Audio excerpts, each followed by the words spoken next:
நீங்கள் இணைந்து கொள்வது நியூஸ் ஃபர்ஸ்டின் பிரதான செய்திகளுடன். உங்களுடன் இணைந்து கொள்வோர் ஜனனி விநாயகமூர்த்தி, சிசிரகுமார், பிரசாந்த் ராஜ். இன்றைய விரிவான செய்திகளுக்கு செல்ல முன்னர் முதலில் தலைப்புச் செய்திகள்.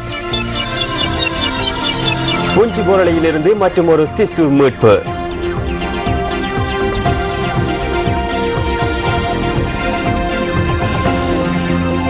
மங்கள சமரவீர பானந்துரை நீதவான் நீதிமன்றத்தில் ஆஜர். அத்திட்டிய பகுதியில் சடலம் ஒன்று மீட்பு. இலங்கையர் ஒருவருக்கு கிராமி விருது. இனி விரிவான செய்திகள். மார்ச் மாதம் நடைபெறவுள்ள ஐக்கிய நாடுகளின் மனித உரிமை கூட்டத்தொடரில் தமிழ் தேசிய கூட்டமைப்பின் பாராளுமன்ற உறுப்பினர்களும் வடமாகாண சபை உறுப்பினர்களும் பங்கேற்க வேண்டும் என்ற பிரேரணை இன்று வடமாகாண சபையில் நிறைவேற்றப்பட்டுள்ளது.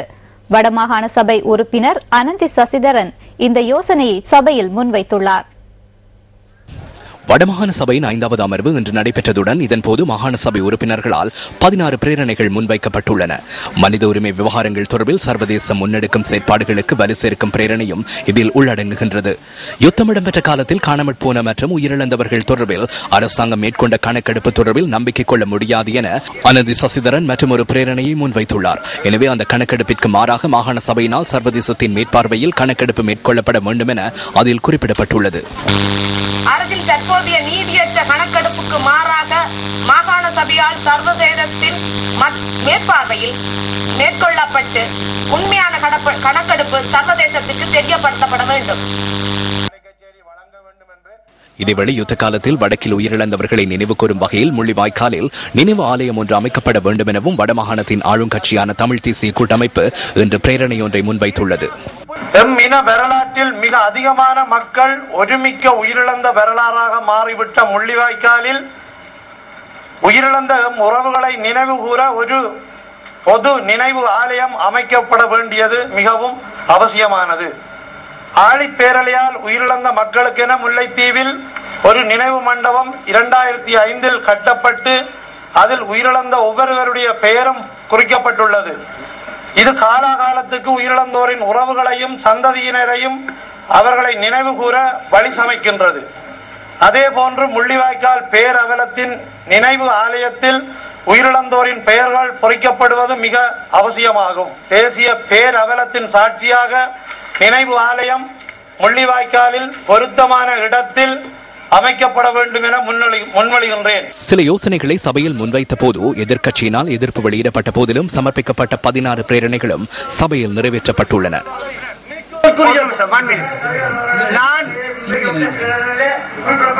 தனிப்பட்ட ஒரு பிரச்சனை அல்ல. முதலாவது விஷயம், இந்த மாகாணத்தினுடைய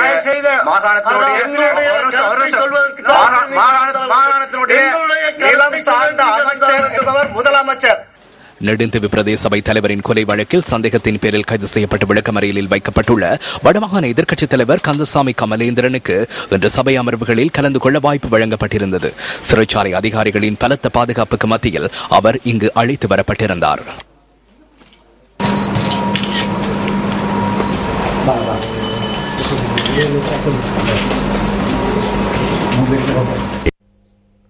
மன்னார் மனித புதைக்குழியிலிருந்து இன்று 3 மண்டையோடுகள் மீட்கப்பட்டுள்ளன. இன்று மீட்கப்பட்டுள்ள 3 மண்டையோடுகளுடன் மொத்தமாக 47 மனித மண்டையோடுகள் மீட்கப்பட்டுள்ளன. மன்னார் திருக்கேதீஸ்வரம் பகுதியில் உள்ள மனித புதைக்குழியில் இன்று காலை மீண்டும் அகழ்வு பணிகள் ஆரம்பிக்கப்பட்டதாக எமது பிராந்திய செய்தியாளர் தெரிவித்தார். தொடர்ந்தும் அகழ்வு பணிகள் இடம்பெற்று வருவதாக போலீஸ் ஊடகப் பிரிவு குறிப்பிட்டது. மன்னார் மாவட்ட நீதவான் நீதிபதி செல்வி ஆனந்தி கனகரட்னம் முன்னிலையில் அகழ்வு பணிகள் இடம்பெற்று வருகின்றன. திருக்கேதீஸ்வரம் ஆலயம் மாந்தை வீதியூடாக குடிநீர் வழங்குவதற்காக நீர்க்குழாய்கள் பதிக்கப்பட்ட சந்தர்ப்பத்தில் கடந்த வருடம் டிசம்பர் மாதம் 20ஆம் தேதி இந்த மனித புதைக்குழி கண்டுபிடிக்கப்பட்டிருந்தமை குறிப்பிடத்தக்கது.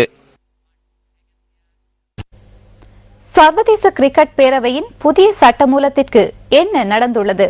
இது தொடர்பான ஐசிசியின் அதிர்வு அடுத்து.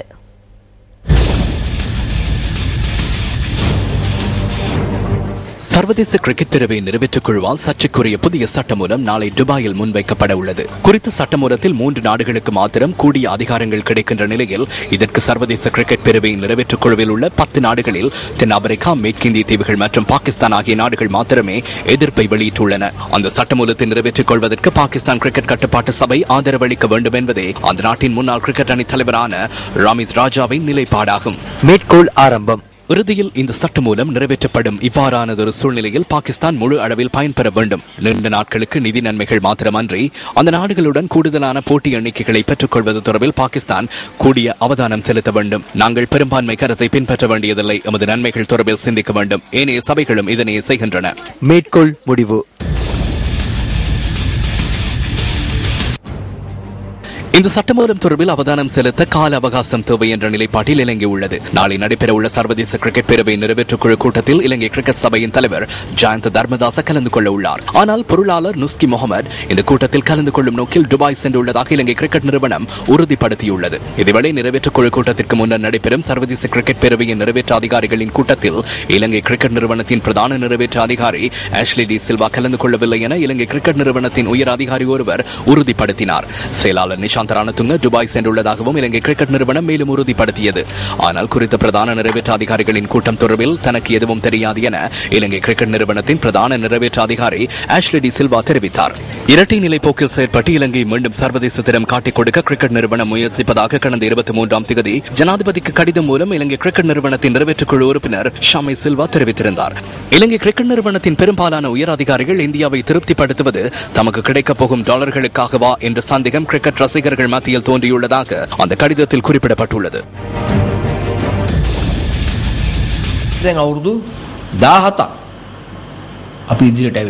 தற்போது 17 ஆண்டுகள் முன்னோக்கி வந்துள்ளோம். இதனால் நமது பொருளாதாரத்தை அதே போன்று கிரிக்கெட்டின் பொருளாதாரத்தை அபிவிருத்தி செய்து கொண்டோம்.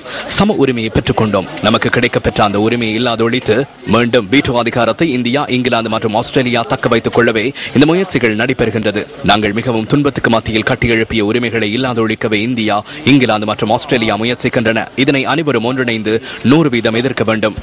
இந்தியா උත්සාහ ඉංගලන්තයත් ඔස්ට්‍රේලියාවත් මේකට 100% නෙවෙයි සියලු දෙනා එකතු වෙලා මේකට විරුද්ධ වෙන්න ඕනේ. Everyone to think about world cricket and not about. அனைவரும் உலக கிரிக்கெட் தொடர்பில் சிந்திக்க வேண்டும், தனி நாடு தொடர்பாக அல்ல. எனவே 7 நாடுகள் இதற்கு எதிராக போராடும் என நான் எதிர்பார்க்கிறேன். இலங்கை இது தொடர்பில் முக்கியத்துவம் அளித்து செயற்படாவிடின் 2ஆம் நிலை பிரஜையாகவே இருக்கும் நிலை ஏற்படும். And vote again. ජාත්‍යන්තර ක්‍රිකට් ක්‍රීඩා සමුළු කියන්නේ ඒ ආයතනයේ වැඩ කරන පුද්ගලයන් විතර නෙවෙයි. சர்வதேச கிரிக்கெட் பேரவை என்பது அதில் உள்ள அதிகாரிகள் மாத்திரமல்ல, கிரிக்கெட் விளையாடும் சர்வதேச நாடுகள் ஒன்றிணைந்து அமைத்த நிறுவனமாகும். அங்குள்ளவர்கள் பல குழுக்களை அமைத்து பல்வேறு தீர்மானங்களை முன்னெடுக்கின்றனர். இந்த தீர்மானங்கள் உலக கிரிக்கெட்டை பாதுகாக்கும் வகையிலேயே அமைய வேண்டும் என்று நான் விசுவாசிக்கிறேன். 2, 3 அல்லது 5 நாடுகளுக்கு மாத்திரம் அந்த விடயங்கள் மட்டுப்படுத்தப்பட வேண்டியதில்லை. சர்வதேச சிரேஷ்ட கிரிக்கெட் வீரர்களும் உத்தேச சட்டமூலத்தை விலக்கிக் கொள்ளுமாறு சர்வதேச கிரிக்கெட் பேரவைக்கு எழுத்து மூலம் கோரியுள்ளது. 13 பக்கங்களை கொண்ட அந்த கடிதத்தை சர்வதேச கிரிக்கெட் பேரவையின் முன்னாள் தலைவர் இஷான் மானி தயாரித்துள்ளார். ஆஸ்திரேலிய கிரிக்கெட் நிறுவனத்தின் முன்னாள் தலைவர்களான மெல்கம் ஸ்பீட் மற்றும் மெல்கம் கிரே உட்பட மேற்கிந்திய தீவுகளின் முன்னாள் டெஸ்ட் அணி தலைவர் கிளைவ் லாய்ட் ஆகியோரும் அந்த கடிதத்தில் கைச்சாத்திட்டுள்ளதாக வெளிநாட்டு செய்திச் சேவைகள் குறிப்பிட்டுள்ளன. உத்தேச சட்டம் மூலம் இலங்கையின் ஆதரவுடனோ அல்லது எதிராகவோ நிறைவேற்றப்பட்டால் எமது நாட்டின் கிரிக்கெட்டிற்கு எவ்வாறான சவால் ஏற்படும்? சர்வதேச கிரிக்கெட் பேரவையின் ஸ்திரமான உறுப்புரிமை இலங்கைக்கு இல்லாமல் போகும். அதேபோன்று சர்வதேச கிரிக்கெட் பேரவையின் தலைமைத்துவத்திற்கான சந்தர்ப்பமும் இலங்கைக்கு கிடைக்காமல் போகும். இதனை தவிர FTB எனப்படும் போட்டி அட்டவணை இல்லாதொழிக்கப்படும். இதனால் இலங்கைக்கான போட்டிகள் நிலையற்றதாகிவிடும். இலங்கை கிரிக்கெட் நிறுவனம் நாடென்ற வகையில் உத்தேச சட்டமூலத்தை எவ்வாறு எதிர்கொள்ளப் போகின்றது? இது தொடர்பான தகவல்களை நாளை எதிர்பாருங்கள். இலங்கை இந்திய மீனவர்களின் பிரச்சினைகளுக்கு தீர்வு காணும் இலங்கை மற்றும் தமிழக மீனவ பிரதிநிதிகளுக்கு இடையிலான பேச்சுவார்த்தை இணக்கப்பாடின்றி நிறைவடைந்துள்ளது. 2 தரப்பினதும் யோசனைகளை இலங்கை இந்திய அரசாங்கங்களிடம் சமர்ப்பித்த பின்னர் இந்த பேச்சுவார்த்தைகளை தொடர்வதற்கு இணக்கப்பாடு எட்டப்பட்டதாக சென்னைக்கான இலங்கையின் பிரதி உயர்ஸ்தானிகர் ஜஃபருல்லா கான் தெரிவித்துள்ளார். இதற்கமைய அடுத்த மாதம் அல்லது மார்ச் மாதமளவில் இந்த பேச்சுவார்த்தைகள் மீண்டும் இடம்பெறலாம் என அவர் சுட்டிக்காட்டினார். இதேவேளை சென்னை தேனாம்பேட்டை DMS வளாகத்தில் உள்ள மீன்பிடி வளத்துறை பணிப்பாளர் அலுவலகத்தில் இன்றைய பேச்சுவார்த்தைகள் முற்பகல் 10 மணி முதல் மாலை வரை இடம்பெற்றன. இதில் தமிழக அரசின் கடற்றொழில் அமைச்சர் KA ஜெயபால், இலங்கை கடற்றொழில் திணைக்களத்தின் பணிப்பாளர் நாயகம் நிமல் ஹெட்டியாரச்சி மற்றும் இருநாட்டு மீனவர்களின் பிரதிநிதிகளும் கலந்து கொண்டனர். இந்த பேச்சுவார்த்தையில் உரிய தீர்மானங்கள் எதுவும் எட்டப்படாத நிலையில் அடுத்த மாதம் கொழும்பில் நடைபெறவுள்ள மற்றொரு பேச்சுவார்த்தையில் இறுதி தீர்மானம் எடுக்கப்படலாம் என இலங்கை இந்திய மீனவ சங்க தலைவர் தேவதாஸ் நியூஸ் ஃபர்ஸ்டுக்கு தெரிவித்தார். இருநாட்டு மீனவர்களுடைய பேச்சுவார்த்தை தமிழக அரசினுடைய ஒப்புதலோடு சென்னையிலே மத்திய அரசு அதிகாரிகள் உடன்பாடோடு இலங்கை அரசு அதிகாரிகளோட இருநாட்டு மீனவர்களுடைய பேச்சுவார்த்தை நடந்தது. இந்த பேச்சுவார்த்தையில இரு பக்கம் உள்ள சரத்துக்களும் பகிர்ந்து கொள்ளப்பட்டது. மீனவர்களுடைய சரத்துக்கள் என்னென்ன செஞ்சா எப்படி இருக்குன்னு பகிர்ந்து கொள்ளப்பட்டது. இலங்கை மீனவர்கள் முதற்கட்டமாக ஒரு மாதம் படகுகளை நிறுத்திவிட்டு அடுத்த கட்ட பேச்சுவார்த்தை இலங்கையில நடத்தும் போது இதுக்கு முடிவு ஏற்படும் என்று சொன்னார்கள். நாங்கள் எங்களுடைய படகை நிறுத்துவதற்கு எங்களுடைய அரசினுடைய அனுமதியை பெற வேண்டும். அதனால் 15 நாட்களுக்கு பின்பால் ஒரு மாதம் படகை நிறுத்திவிட்டு கொழும்பிலே பேச்சுவார்த்தை நடத்தலாம் என்று முடிவு எட்டப்பட்டிருக்கிறது. இந்த முடிவு அடுத்த மாதம் நடைபெறுகின்ற பேச்சுவார்த்தையில் முழுமையான முடிவு எட்டப்படும். இதேவேளை இலங்கை தமிழக மீனவர்களின் பல்வேறு பிரச்சினைகள் தொடர்பில் இதன்போது கலந்துரையாடப்பட்டதாக மீன்பிடி மற்றும் நீரியல் வள அமைச்சின் ஊடக செயலாளர் நரேந்திர ராஜபக்ச தெரிவித்தார். இலங்கை கடற்பரப்புக்குள் மீன்பிடி நடவடிக்கையில் ஈடுபடுவதற்கு இந்திய மீனவ சங்கங்களின் பிரதிநிதிகள் அனுமதி கோரிய போதிலும் அதற்கு இலங்கை மீனவர்கள் மறுப்பு தெரிவித்ததாக அவர் கூறினார். யுத்தம் நிறைவடைந்து குறுகிய கால பகுதிக்குள் மேற்கொள்ளப்பட்ட அபிவிருத்தி பணிகளில் முன்னேற்றம் உள்ள நிலையில் அவற்றை கவனத்திற்கொள்ளாது நாட்டில் தேவையற்ற விதத்தில் பல பாதிப்புகளை ஏற்படுத்துவதாக ஜனாதிபதி மஹிந்த ராஜபக்ச தெரிவித்துள்ளார். இலங்கைக்கு விஜயம் மேற்கொண்டுள்ள உலக வங்கியின் தென்னாசிய வலயத்திற்காக உப தலைவருக்கும் ஜனாதிபதி மஹிந்த ராஜபக்சவிற்கும் இடையில் இடம்பெற்ற சந்திப்பின் போதே அவர் இதனை குறிப்பிட்டுள்ளார். இந்த சந்திப்பு அலரி மாளிகையில் இன்று பிற்பகல் நடைபெற்றது.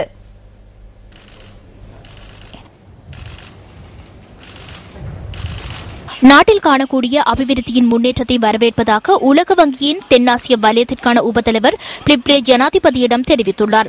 நெடுஞ்சாலைகள் நிர்மாணிக்கப்படுகின்றமையின் உயர்தரத்தையும் அவர் வரவேற்றதாக ஜனாதிபதி பேச்சாளர் மற்றும் சர்வதேச ஊடக பிரிவு வெளியிட்டுள்ள அறிக்கையில் குறிப்பிடப்பட்டுள்ளது. இலங்கையுடன் தொடர்ந்தும் ஒத்துழைப்புடன் செயற்பட உலக வங்கி தயார் என வங்கியின் ஆசிய வலயத்திற்கான உபத்தலைவர் உறுதி வழங்கியுள்ளார்.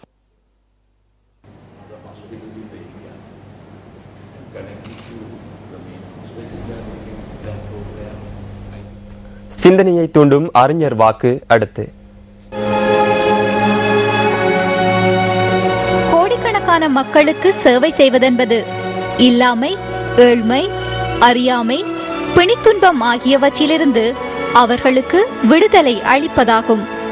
ஜவஹர்லால் நேரு, இந்திய முன்னாள் பிரதமர்.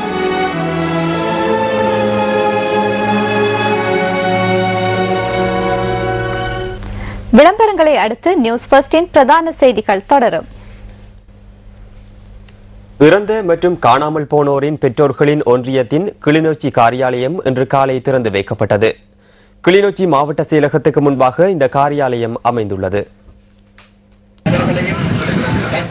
வடமாகாணத்தில் யுத்தத்தின் போது அல்லது வேறு சந்தர்ப்பங்களில் காணாமல் போனோரின் முறைப்பாடுகளை இங்கு பதிவு செய்ய முடியும். காணாமல் போனோர் மற்றும் அரசியல் கைதிகளின் விடயங்களை நேரடியாக ஜனாதிபதியின் கவனத்துக்கு கொண்டு செல்லவுள்ளதாக இறந்த மற்றும் காணாமல் போன பெற்றோர்களின் ஒன்றியம் தெரிவிக்கின்றது. இந்த ஒன்றியம் திறந்து வைக்கப்பட்ட முதல் நாளிலேயே 150க்கும் அதிகமான முறைப்பாடுகள் பதிவு செய்யப்பட்டுள்ளதாகவும் குறித்த ஒன்றியம் மேலும் குறிப்பிட்டது. நாட்டின் பல பகுதிகளிலும் காணாமல் போனோர் தொடர்பில் முறைப்பாடுகளை ஏற்றுக்கொள்வதற்கு